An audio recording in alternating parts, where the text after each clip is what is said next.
사람의 영광인가 하나님의 영광인가 라는 제목으로 오늘 하나님 말씀 전하겠습니다. 오늘 말씀, 본문 말씀을 보면 사람들이 예수를 믿지 않는 이유 두 가지를 발견할 수 있습니다. 하나는 지적으로 동의할 수 없기 때문이고, 다른 하나는 심적으로 동의할 수 없기 때문이라는 겁니다. 자, 먼저 지적으로 동의할 수 없어서 예수를 믿지 못하는 것에 대해서 살펴보겠습니다. 내가 아는 성경의 지식과 예수의 가르침이 상충되기 때문에 예수를 거부했던 사람들입니다. 여러분 34절을 같이 읽어보겠습니다. 시작. 이에 무리가 대답하되 우리는 율법에서 그리스도가 영원히 계신담을 들었거늘 너는 어찌하여 인자가 들려야 하리라 하느냐. 이 인자는 누구냐? 사람들이 이렇게 말하죠. 우리는 율법에서 그리스도가 영원히 계신담을 들었다. 우리는 이렇게 알고 있고 이렇게 믿고 있다. 우리는 그동안 이렇게 배워왔다. 자, 그리고 나서 사람들이 말하죠. 그런데 당신은 어찌해서 우리가 아는 것과 다른 이야기, 인자가 들려야 하리라 라고 하는 다른 이야기를 하느냐? 그렇게 얘기를 하는 거죠. 우리가 그동안 배우고 들어서 아는 것과 당신의 이야기가 지금 다르지 않습니까? 그렇기 때문에 우리는 당신을 믿지 못하겠습니다. 이렇게 예수님을 거부했던 겁니다.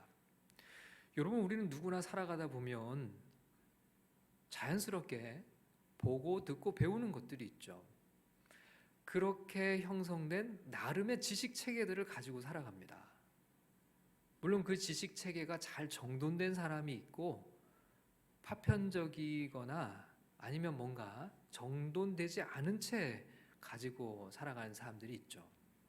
하지만 분명한 것은 누구에게나 각자가 가지고 있는 나름의 지식 체계를 가지고 있고 그것에 부합하는 것만 받아들이려고 한다는 겁니다. 여러분, 어떤 용어 중에 이런 용어가 있어요. 확증 편향이라고 하는 말이 있어요. 위키백과에 확증 편향을 찾아보면 이런 설명이 있는데요. 원래 가지고 있는 생각이나 신념을 확인하려는 경향성이다. 흔히 하는 말로 사람은 보고 싶은 것만 본다와 같은 것이 바로 확증 편향이다. 확증 편향은 원하는 정보만 선택적으로 모으거나 어떤 것을 설명하거나 주장할 때 편향된 방법을 동원한다. 그러니까 내 생각에 부합하는 정보만 계속 수용을 하는 거예요. 그러니까 내 생각만 계속 강화되어 가는 거죠. 여러분, 아이들은요, 수용성이 참 좋잖아요. 무엇을 가르쳐주면 잘 배우지 않습니까? 아이들은 가르치는 재미가 있어요. 배우고 성장하는 게 보이니까요. 그런데요, 여러분, 점점 나이가 들어가면 어떤가요? 이 수용성이 되게 약해져요. 잘 배우지 않습니다.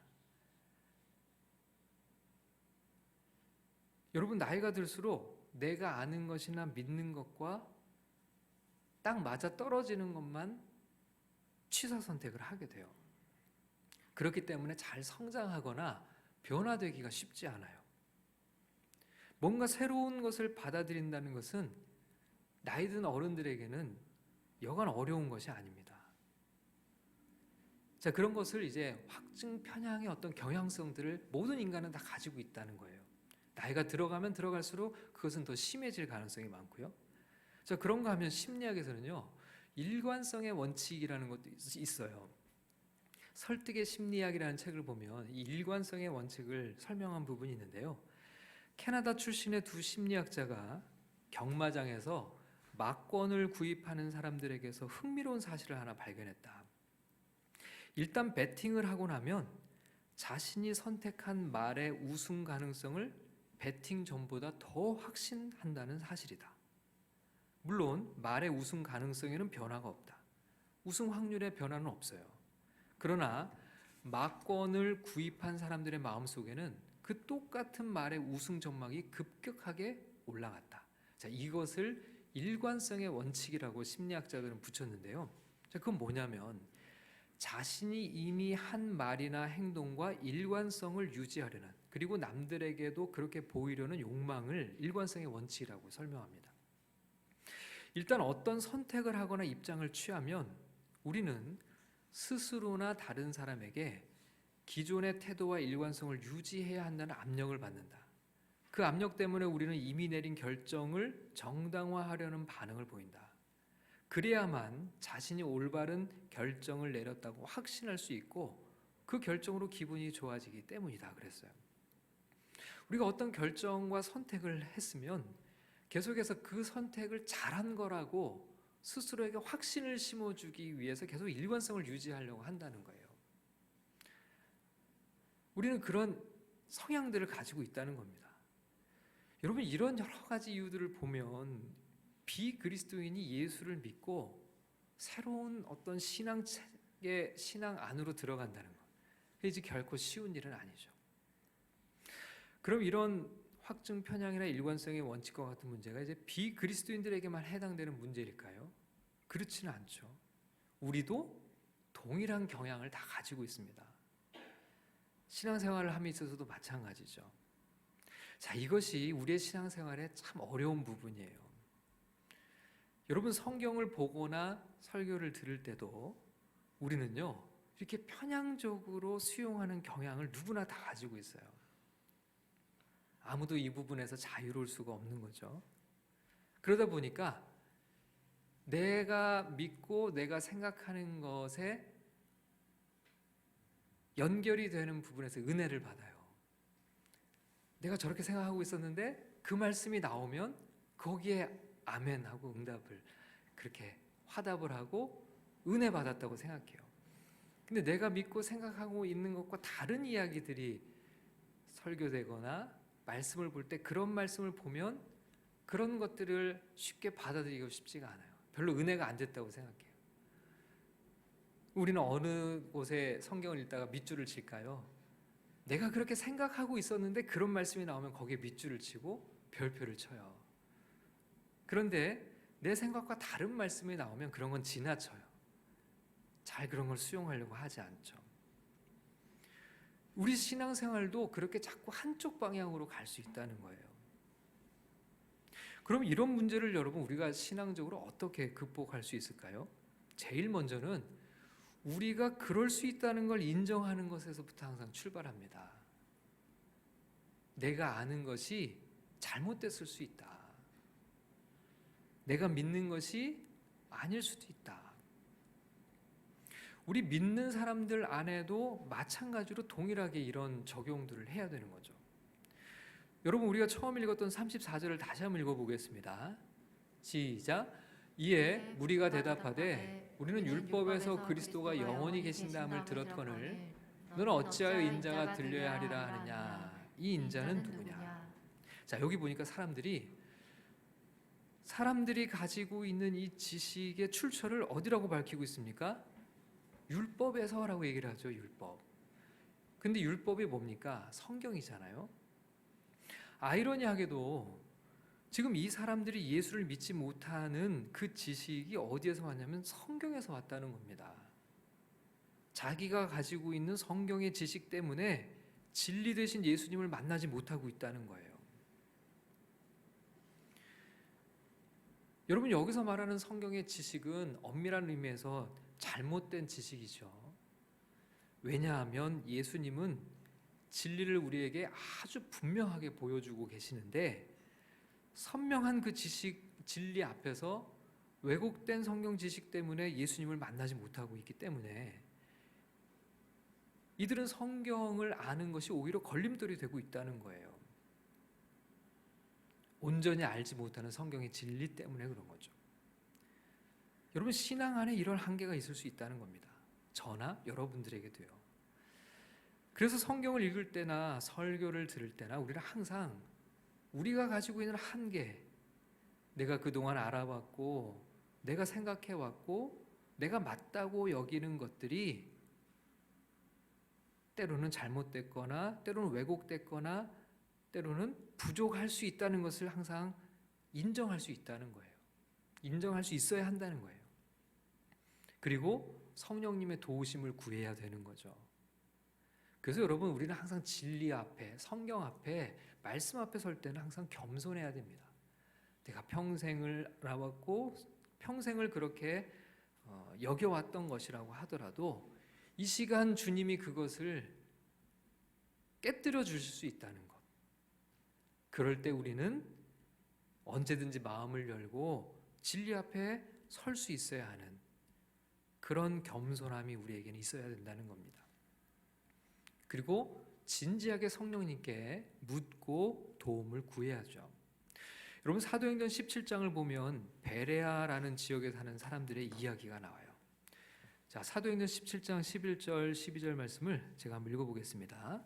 베레아에 있는 사람들은 데살로니가에 있는 사람들보다 더 너그러워서 간절한 마음으로 말씀을 받고 이것이 그러한가 하여 날마다 성경을 상고하므로 그 중에 믿는 사람이 많고 또 헬라의 귀부인과 남자가 적지 아니하나 그랬습니다. 여러분, 베레아에 있는 사람들은 데살로니가에 있는 사람들보다 더 너그러웠다. 옛날 성경은 더 신사적이었다. 이렇게 번역을 했는데요. 더 너그러웠다라고 하는 것이, 자, 우리가 앞에서 생각해 봤던 것처럼 어떤 확증 편향에 사로잡혀 있거나 일관성을 계속 유지하면서 마음의 기분을 좋게 하려고 하는 그런 부분에서 훨씬 더 자유로웠다는 것으로 의미로 받아들일 수 있어요. 진리를 대함에 있어서 더 열려 있었다는 거죠. 우리가 틀렸을 수 있다. 우리가 아는 것이 잘못됐을 수 있다. 우리가 평생을 믿어왔던 것이 전부가 아닐 수 있다. 그런 너그러운 마음, 그런 간절한 마음으로 말씀을 받았다. 이렇게 말씀하고 있어요. 여러분, 우리가 성경의 말씀을 대할 때도 우리에게는 이런 베레아 사람들 같은 겸손한 자세가 필요합니다. 우리가 평생을 신앙생활을 해왔다고 하더라도 우리가 아는 것이 전부인 양 그렇게 너무 그런 태도로 말씀을 대하는 것은 바람직하지 않죠. 자, 베레아 사람들은 성경의 말씀을 받고 이것이 그러한가 하여 날마다 상고했다, 생각했다는 거죠. 이 말씀이 정말 그러한가 생각한다라는 것은 바람직한 겁니다. 여러분, 덮어놓고 믿는 것이 신앙일까요? 그렇지 않죠. 진리를 찾아가는 면에 있어서 우리에게도 베레아 사람들과 같은 진지함 그리고 겸손함이 필요해요. 물론 이 말씀이 모든 것을 다 이해하고 믿어야 된다는 것을 말씀하는 것은 아닙니다. 그러나 사람들은요, 대체로 이렇게 깊이 있게 말씀을 생각해 보는 것에 있어서 귀찮아하는 성향들이 있어요. 그냥 내가 믿는 것을 따져보는 것을 귀찮아해요. 무언가 골똘히 생각하는 것은 피곤한 일이에요. 실제로 뇌과학자들은 우리가 생각하는 것은 뇌가 많이 피곤해하는 작업이라고 그래요. 그래서 웬만하면 뇌는 생각을 반복하는 일들을 하려고 하지 않는다고 그래요. 그래서 우리가 예전에 했던 것을 자꾸 선택하는 이유는 우리 뇌가 새로운 것을 계속 생각하는 것을 싫어하기 때문에 예전의 선택, 예전에 했던 것, 그리고 예전에 경험했던 것을 자꾸 반복하려고 하는 성향을 인간이 갖게 된다는 거예요.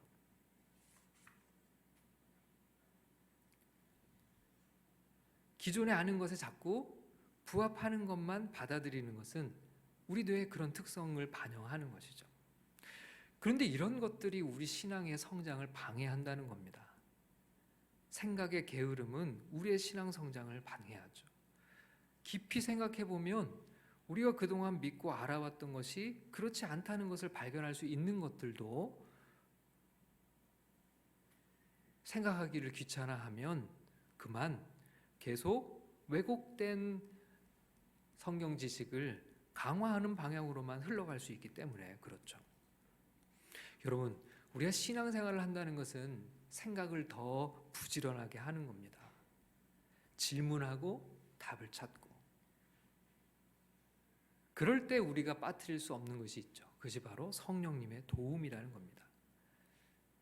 내가 가진 이성의 능력으로 진리를 다 깨달을 수 없기 때문에 내가 그동안 알고 왔고 믿어왔던 것도 성령 안에서 교정될 수 있다는 사실을 항상 인정하고 성령의 도우심을 구할 때 그때 우리 안에서 믿음의 진보와 신앙의 성장이 일어난다는 거죠. 예수님 당시에 많은 사람들이 자신들이 아는 성경 지식 때문에 예수를 만나지 못했다는 이 사실을 우리는 깊이 새길 필요가 있습니다. 자, 예수를 믿지 못한 또 다른 이유를 또 발견할 수 있어요. 그것은 앞에가 지적인 거부였다면 이번에는 심적인 거부입니다. 먼저 37절을 읽어보겠습니다. 37절입니다. 시작. 이렇게 많은 표적을 그들 앞에서 행하셨으나 그를 믿지 아니하니. 성경은 예수님께서 사람들에게 이렇게 많은 표적을 행하셨다라고 기록하죠. 여러분, 표적의 목적이 뭘까요? 예수님께서 어떤 표적을 행하실 때 이 표적은 예수님의 가르침이 확실하다는 것을 보여주기 위해서, 믿게 하기 위해서 표적을 하시는 겁니다. 예수님의 말씀이 하나님으로부터 온 것임을 사람들로 하여금 믿게 하기 위해서 표적을 행하시는 거죠. 자, 이렇게 많은 표적을 사람들에게 보여주었을 때 사람들의 지적인 변화가 일어나기 마련이에요. 분명히 내가 아는 것과 예수가 말씀하는 것이 다른데, 근데 예수가 가르침 이후에 놀라운 표적을 행하면 예수가 하는 저 가르침이 맞을 수 있구나 라는 생각을 누구나 하게 되는 거예요. 자, 그런데 지적인 변화가 있음에도 불구하고 여전히 그를 믿지 않았다는 겁니다. 자, 여기서 믿지 않았던 이유는 뭘까요? 그것은 심적인 거부, 마음에서 받아들이지 않았던 거예요. 지적으로는 어느 정도 동의하는데 그럴 수 있죠. 그래, 네 말이 무슨 말인지 알겠어. 그런데 나는 싫어. 이렇게 얘기할 수 있는 거예요. 지금 그런 상황인 겁니다. 마음에서 거부하고 있는 거죠. 39절에서 40절을 같이 읽어보겠습니다. 시작. 그들이 능히 믿지 못한 것은 이 때문이 곧 이사야가 다시 일렀으되 그들의 눈을 멀게 하시고 그들의 마음을 완고하게 하셨으니 이는 그들로 하여금 눈으로 보고 마음으로 깨닫고 돌이켜 내게 고침을 받지 못하게 하려 함이라 하였음이더라. 자, 그들이 능히 믿지 못한 것은 이 때문이다. 이렇게 얘기를 하면서 40절을 보니까 이사야서의 말씀을 인용해서 설명하는데요. 자, 마음을 완고하게라는 표현이 있고 또 마음으로 깨닫고 돌이키지 못하게라고 하는 표현이 있어요. 여러분, 여기서 인간 존재의 이해에서 아주 중요한 부분을 찾을 수 있습니다. 그건 바로 마음이라는 거예요. 여러분, 사람들은요 대단히 이성적인 존재인 것 같지만 실제로는요 이성적이기보다는 마음에 따라 움직이는 경우가 참 많아요. 여러분은 아는 대로 사는 것 같습니까? 아니면 마음 가는 대로 살아가는 것 같습니까? 머리로는 알겠는데 마음으로 거부하는 일들이 얼마나 많은가요? 여러분, 우리가 대체로 어떤 것을 따라 선택을 할까요? 마음에 쏙 드는 거. 그죠? 머리가 아니라 마음을 따라 선택을 하는 경우가 참 많죠.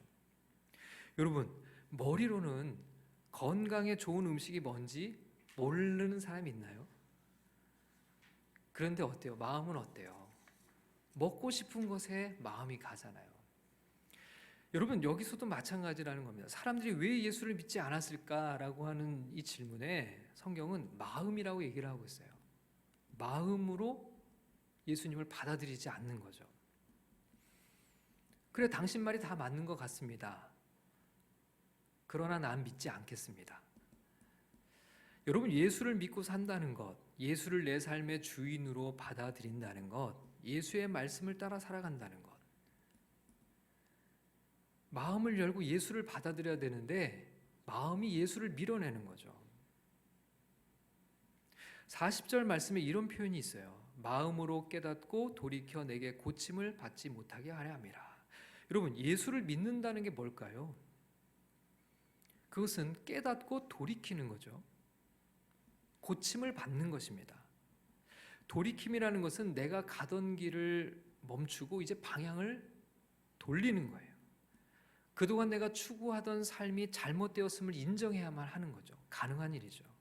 내가 틀렸음을 시인해야만 가능한 일이죠.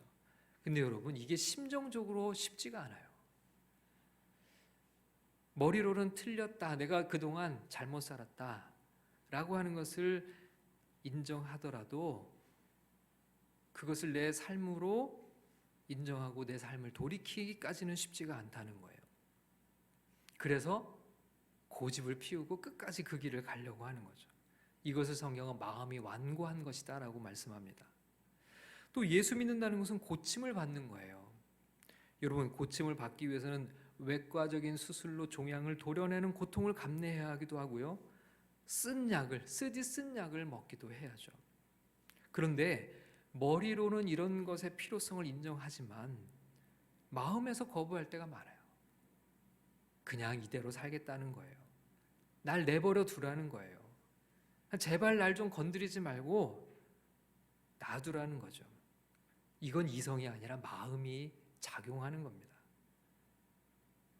그래서 예수를 믿지 못하는 사람들이 있다고 얘기를 하죠. 여러분, 우리의 마음도 예외는 아니에요. 성경을 읽고 설교 말씀을 들어도 왜 우리는 잘 안 변할까? 머리로는 아는데 마음이 안 따라오는 겁니다. 이렇게 살면 안 되는데, 말씀대로 살아야 하는데, 정답은 다 아는데 실제로 삶이 그렇지 않은 이유는 우리 마음이 변하지 않기 때문에 그래요. 그러면 어떻게 해야 됩니까? 이 마음을 어떻게 해야 할까요? 여기서 우리는 성령님의 도우심을 반드시 구해야 합니다. 우리의 마음을 다스려 달라고, 우리의 마음을 인도해 달라고, 깨닫고 돌이키고 고침 받을 수 있도록 우리를 도와달라고 성령님의 도우심을 구해야 하는 거죠. 예수를 믿지 못하는 이유는 이렇게 지적으로 동의하지 못하거나 지적으로는 동의한다고 해도 마음이 받아들이지 못하기 때문이라고 했어요. 자, 그런데 여기에 보면, 오늘 본문에 보면 또 다른 부류의 사람들이 등장합니다. 지적으로는 예수를 인정하고 마음으로도 예수는 받아들였는데 자신의 믿음을 드러내지 못하는 사람들이 있었어요. 자, 42절을 같이 읽어보겠습니다. 42절 시작.